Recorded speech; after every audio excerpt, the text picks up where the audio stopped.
Тікелей эфирде жаңалықтар. Өңірімізде отбасын қолдау орталықтары қызметкерлерін оқыту басталды. Өмірлік қиын жағдайға тап болған отбасыларға қолдау көрсету үшін ашылған орталықтар бүгінде облыс бойынша барлық ауданда жұмыс істеп тұр. Еліміздің мәдениет және ақпарат министрлігінің бастамасымен орталық мамандары және мобильдік топ мүшелеріне арналған оқыту семинарлары басталды. Жиында министрлік өкілдері орталықтың жұмысын үйлестіру, қиын жағдайға тап болған отбасыларға көмек көрсету бағытында түсіндірме жұмыстарын жүргізді. Сонымен қатар мектеп психологтары мен мұғалімдер қиын отбасының балаларымен қалай жұмыс жасау керек деген сауалға да жауап берді. Айта кетейік, семинар 15 қазан мен 15 желтоқсан аралығында еліміздің барлық өңірінде жүргізіледі.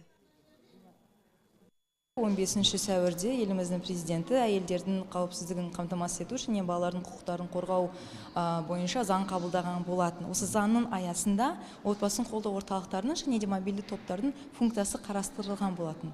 Сол заңды жүзеге асыру мақсатында бұл жұмыстар үйлестіріп жатыр. Яғни біз мынау өмірлік қиын жағдайға тап болған отбасыларға, сонымен қатар жалпы отбасы саясатын жүзеге асыру қазіргі таңда отбасын қолдау орталықтарында жүргізілетін болады. Қызылорда облысының бірден бір ерекшелігі, елімізде осы өңірде барлық аудандарда заңға сәйкес 9 отбасын қолдау орталықтары ашылған болатын. Бұл өте жақсы көрсеткіштердің бірі.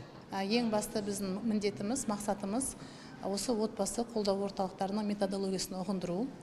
Және мобильдік топ деген үлкен ұғым бар. Ол біздің бүгін кодексімізге енген болатын. Ол мобильдік топтың құрамына бізде бүгін полиция, білім, денсаулық саласы кіреді. Осылармен қалай біз үйлестіру жұмысын жүргіземіз? Қиын өмірлік жағдайға тап болған отбасылармен біз ертең қалай жұмыс жасаймыз?